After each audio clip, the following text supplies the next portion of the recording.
আবার পুরা জিলহজ মাসের মধ্যে সম্মানিত হলো প্রথম দশক। 3 দশক তো এক মাসের মধ্যে, তো প্রথম দশক হলো পুরা জিলহজের মধ্যে বেশি সম্মানিত, বেশি দামি। আবার প্রথম 10 দিনের মধ্যে বেশি দামি দিনটা হলো ইয়াউমুন নাহার, 10 তারিখ, যেটা কোরবানির দিনটা, এটা আরো বেশি সম্মানিত। তাহলে 4 মাসের মধ্যে, 4 মাসই তো সম্মানিত, এর মধ্যে বেশি সম্মানিত কোনটা? জিলহজ। আবার পুরা জিলহজের মধ্যে ধরেন 30 দিন, এর মধ্যে সবচাইতে সম্মানিত এবং দামি দিন কোনগুলো? প্রথম 10 দিন। প্রথম 10 দিনের মধ্যে সবচাইতে শ্রেষ্ঠতম দিন হলো ইয়াউমুন নাহার, 10 তারিখ, যেটা ঈদুল আযহার দিন, কুরবানির দিন। এই সম্মানিত মাস জিলকদ মাস চলতেছে, আর 2-3 দিন বাকি আছে, জিলহজ মাস শুরু হয়ে যাবে। তো জিলহজ মাস যেহেতু 4 মাসের মধ্যে বেশি সম্মানিত, আবার প্রথম দশক বেশি সম্মানিত, তো হাদিসের মধ্যে অনেকগুলি আমলের কথা বর্ণিত আছে। এই জিলহজ মাস উপলক্ষে অনেকগুলো আমলের কথা বর্ণিত আছে। একটা আমল হলো এই মাসে কোরবানি যারা দিবেন বা যারা দিবেন না, সবার জন্যই একটা আমল হলো জিলহজ মাস শুরু হওয়ার আগেই হাত পায়ের নখ, মুছ, নাভির নিচের পশম ইত্যাদি, মাথার চুল, এগুলি আগেই কেটে ফেলা, মাস শুরু হয়ে গেলে না কাটা। এটা একটা গুরুত্বপূর্ণ আমল, যেটা হাদিসের মধ্যে পরিষ্কারভাবে বর্ণিত আছে। উম্মে সালামা রাদিয়াল্লাহু আনহা, তিনি নবীজির হাদিস বর্ণনা করেছেন। তিনি বলেন, রাসূলুল্লাহ সাল্লাল্লাহু আলাইহি ওয়াসাল্লাম ইরশাদ করেছেন, মান রাআ হিলাল যিল হজ্জা, যে ব্যক্তি জিলহজ মাসের চাঁদ দেখলো, ও আরাদা আন ইউদহিয়া, আর সে কোরবানি দেওয়ার ইচ্ছা করলো, সে যেন ফালা ইয়াখুযান্না মিন শা'রিহি ওয়ালা মিন আযফারিহি, সে যেন তার চুল, নখ ইত্যাদি না কাটে। তাহলে জিলহজ শুরু হয়ে গেলে তো না কাটা, তাহলে আগেই কেটে ফেলতে হবে, আর 10 তারিখ কোরবানির পরে কাটবে, মাঝের দিনগুলাতে কাটবে না। এটা তো এই হাদিসের মধ্যে যারা কোরবানি দিবে তাদের কথা আসছে, তো অন্য হাদিসের মধ্যে যারা কোরবানি দিবে না তাদের কথা আসছে। হযরত আমর ইবনুল আস রাদিয়াল্লাহু আনহু, তিনি একটি হাদিস বর্ণনা করেছেন নবী করিম সাল্লাল্লাহু আলাইহি ওয়াসাল্লাম থেকে। নবীজি এক ব্যক্তিকে বললেন, উমিরতু বিয়াউমিল আযহা, ইয়াউমুল আযহার দিনের ব্যাপারে আমাকে আদেশ করা হয়েছে ঈদ বানানোর জন্য, ঈদান, ঈদ হিসেবে গ্রহণ করার জন্যে কোরবানির দিনটাকে আল্লাহর পক্ষ থেকে আমাকে আদেশ করা হয়েছে। জাআলাহুল্লাহু আযজা ওয়া জাল্লা লিহাযিহিল উম্মাহ, আল্লাহ তাআলা এই দিনটা এই উম্মতের জন্যে ঈদ বানিয়েছেন। তো এক ব্যক্তি জিজ্ঞাসা করলো, ফাকাল আর-রাজুল, নবীজি যেই লোকটাকে বলছিলেন, লোকটি নবীজিকে জিজ্ঞাসা করলো, ইয়া রাসূলুল্লাহ, আরাআইতা ইল্লাম আজিদ ইল্লা মানিহাতান উনসা আফা উদহি বিহা, লোকটি জিজ্ঞাসা করলো, ইয়া রাসূলুল্লাহ, আমি তো গরিব মানুষ, আমার কাছে পশু নেই, তবে শুধু দুধ পান করার জন্যে ধার নেওয়া একটা উটনি আছে।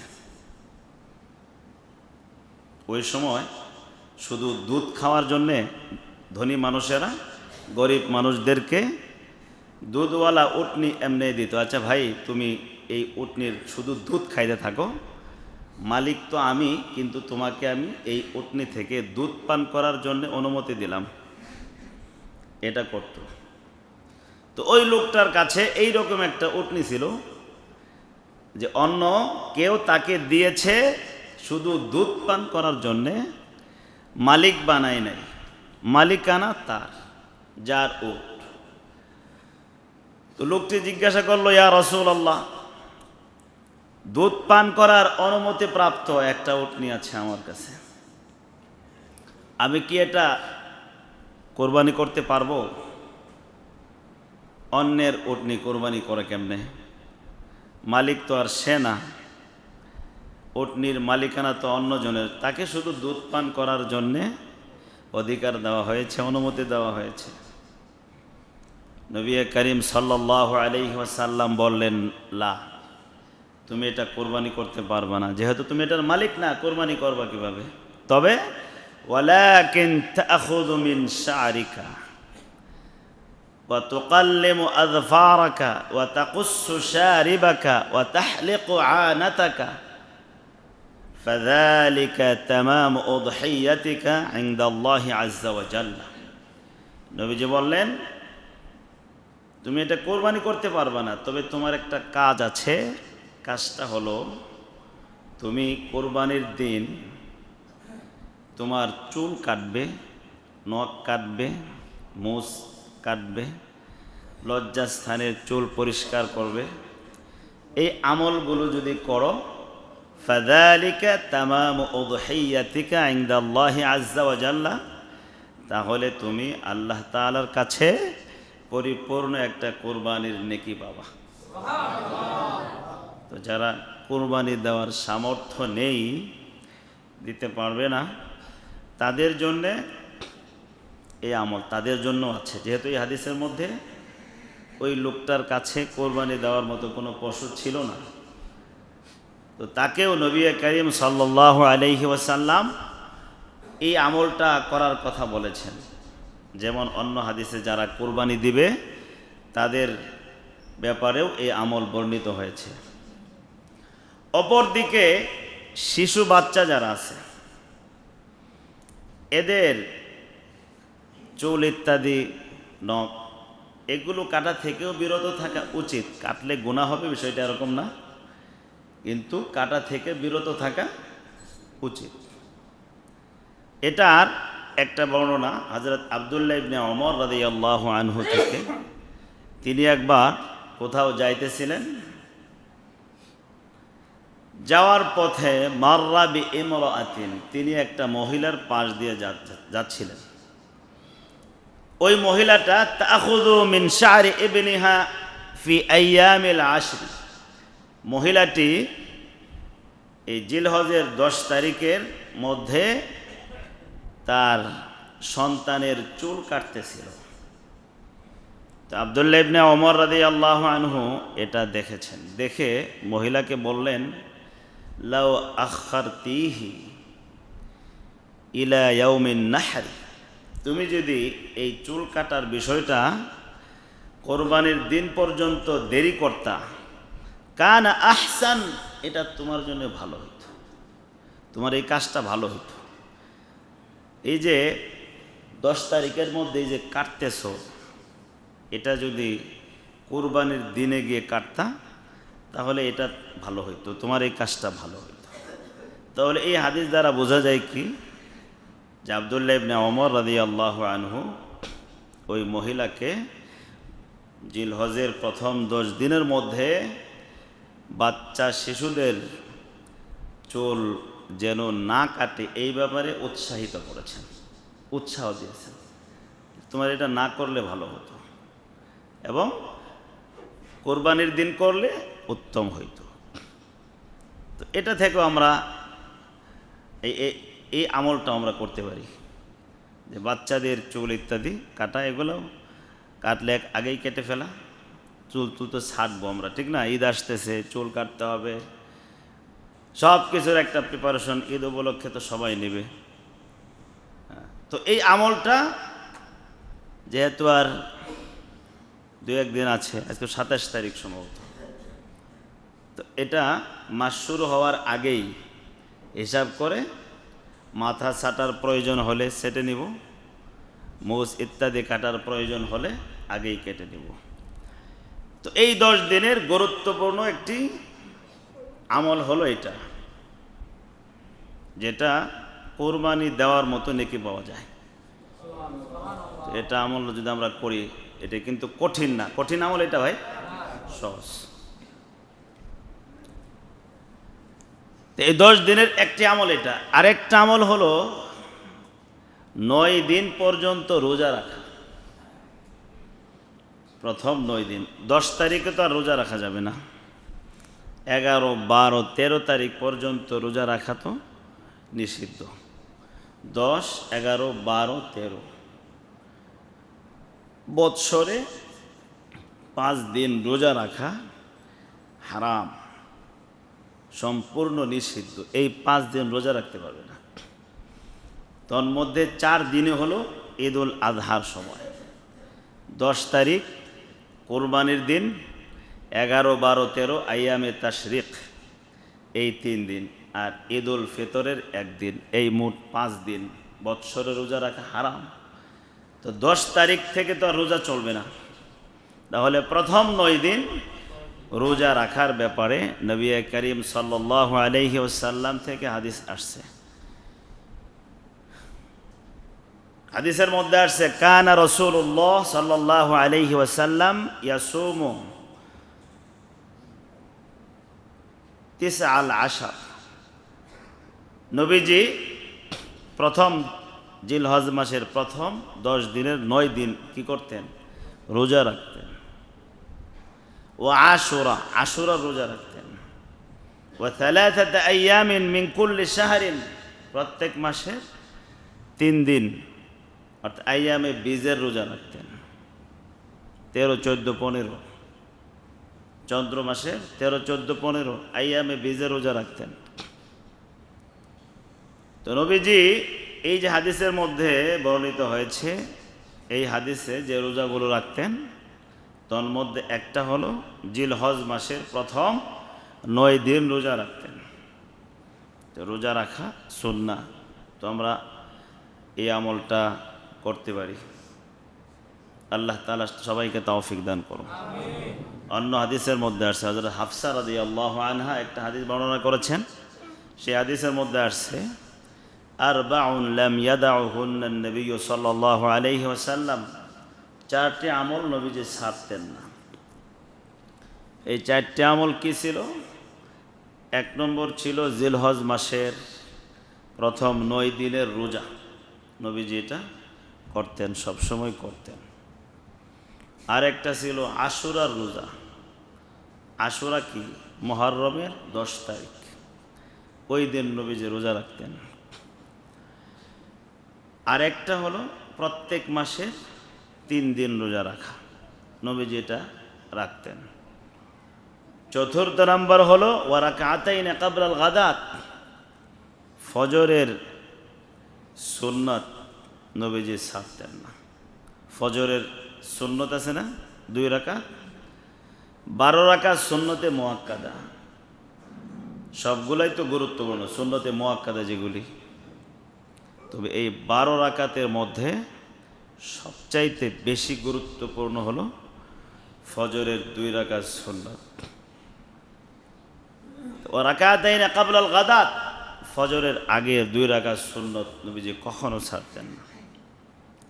তো এই 4টি বিষয় এই হাদিসের মধ্যে আসছে। এই 4টার মধ্যে একটা হলো কি?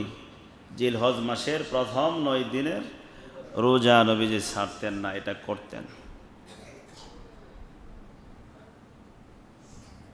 তো জিলহজের আমরা দ্বিতীয় গুরুত্বপূর্ণ আমল পাইলাম কি? রোজা রাখা, রোজা রাখব। 3 নম্বর গুরুত্বপূর্ণ আমল হলো কোরবানি করা। ইয়াউমুন নাহার 10 তারিখে কোরবানি করা এই মাসের গুরুত্বপূর্ণ একটি আমল। কোরবানি যাদের উপর ওয়াজিব তারা অবশ্যই কোরবানি দিবেন। এখানে 2টা বিষয় আছে।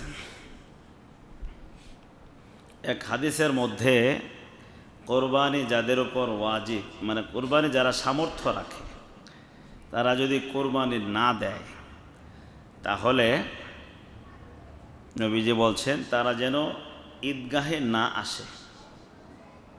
ফালা ইয়াকরবান্না মুসাল্লানা, তারা যেন ঈদগাহে না আসে। এই যে হাদিসের মধ্যে নবীজি একটু কোরবানি সামর্থ্য থাকা সত্ত্বেও কোরবানি যারা দিবে না তাদের ব্যাপারে একটু কঠিন হুঁশিয়ারি উচ্চারণ করছেন। এই হাদিস থেকেই মুহাদ্দিসিন উলামায়ে কেরাম বলছেন যে কোরবানি এটা সামর্থ্যবানদের জন্যে ওয়াজিব। যেহেতু নবীজি এখানে একটু হুঁশিয়ারি উচ্চারণ করছেন, ফালা ইয়াকরবান্না মুসাল্লানা, সে যেন আমাদের ঈদগাহে নামাজ পড়তে না আসে। এখান থেকে বোঝা যায় এটার কি আছে, গুরুত্ব আছে। তো সামর্থ্যবান যারা তাদের জন্য কোরবানি জরুরি, কোরবানি দিতে হবে। কোরবানি সামর্থ্য কাদের উপর? জাকাতের নেসাবের মধ্যে আর কোরবানির নেসাবের মধ্যে পার্থক্য আছে, অনেকেই হয়তোবা মনে রাখছেন। জাকাতের নেসাবের মধ্যে আর কোরবানির নেসাবের মধ্যে পার্থক্য হইল জাকাত তো ওয়াজিব হয়, ফরজ হয় শুধু 4 ধরনের সম্পদের উপর।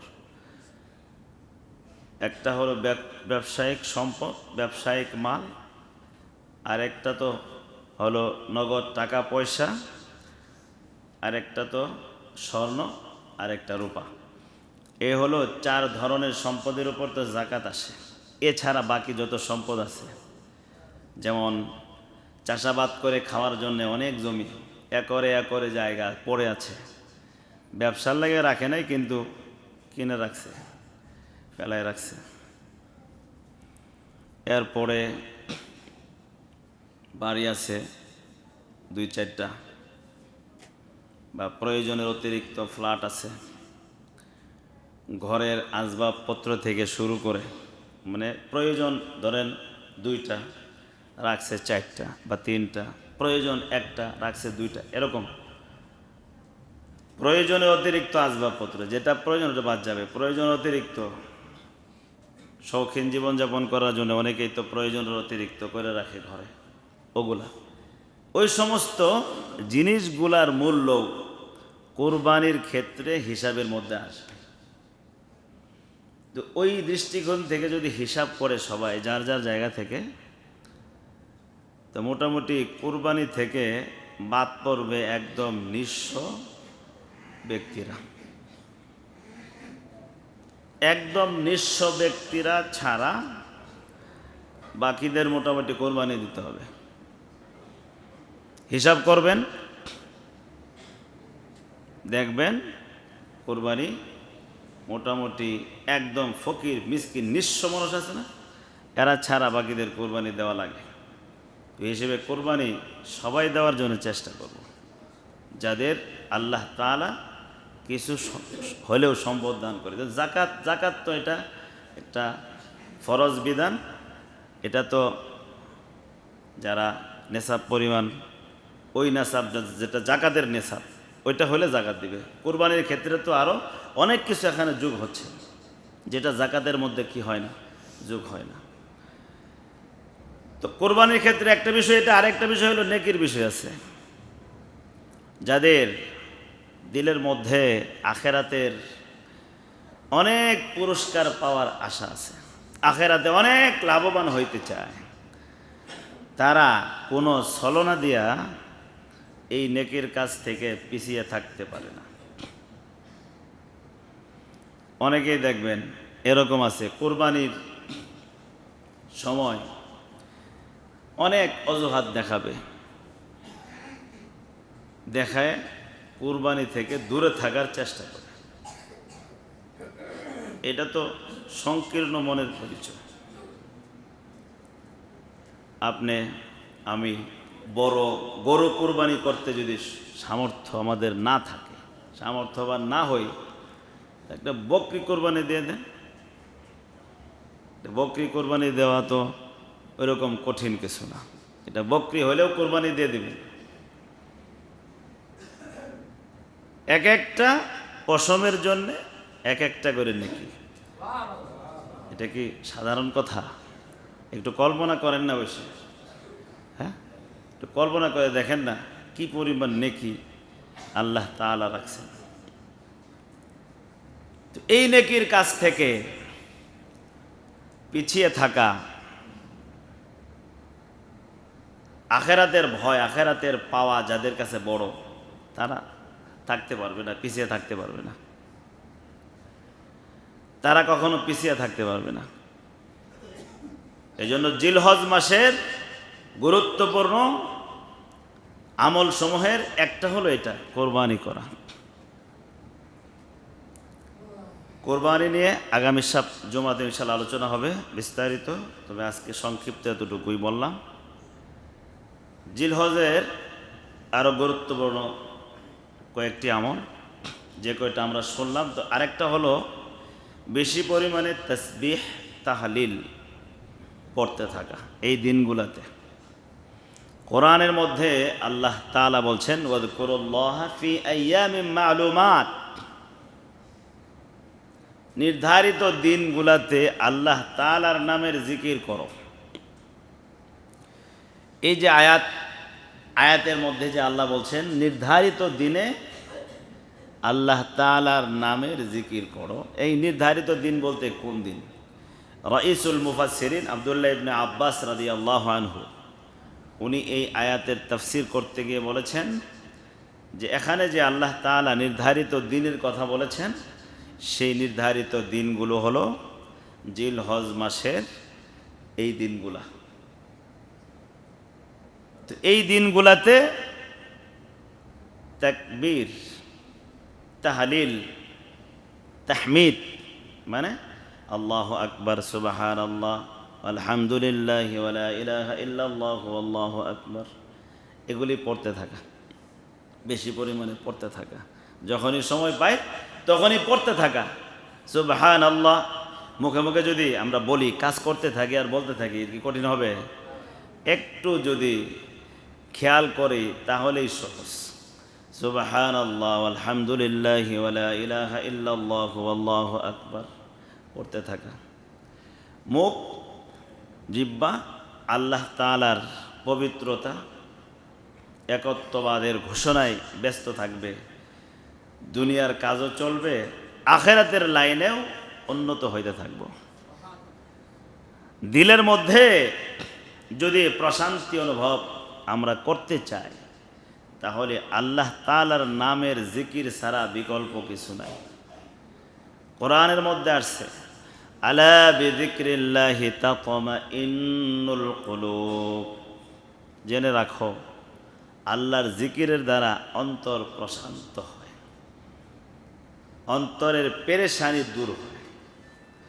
কত পেরেশানি আমাদেরকে গ্রাস করে ফেলতেছে, তো যদি আল্লাহ তাআলার নামের জিকির করি তাহলে অন্তরকে শান্ত করে দিবেন কে বলেন তো? কোরআনের মধ্যে আল্লাহ বলছেন জিকিরের দ্বারা অন্তর শান্ত হয়, অন্তরের ভিতরে প্রশান্তি শুরু হয়।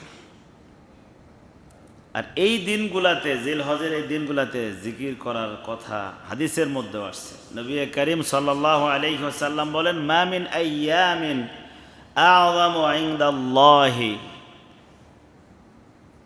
আল্লাহ তাআলার কাছে এই যে দিনগুলার চাইতে, জিলহজের এই প্রথম দশকের দিনগুলার চাইতে অন্য কোনো দিন আল্লাহর কাছে বেশি প্রিয় না। অর্থাৎ এই দিনগুলাই আল্লাহ পাকের কাছে বেশি প্রিয়। এই দিনগুলাতে আমল করা আল্লাহ পাকের কাছে বেশি প্রিয়। তো নবী করিম সাল্লাল্লাহু আলাইহি ওয়াসাল্লাম বলছেন, আকসিরু ফিহিন্না, এই দিনগুলোতে তোমরা বেশি পরিমাণে করো মিনাত তাকবীর ওয়াত তাহলিল ওয়াত তাহমিদ।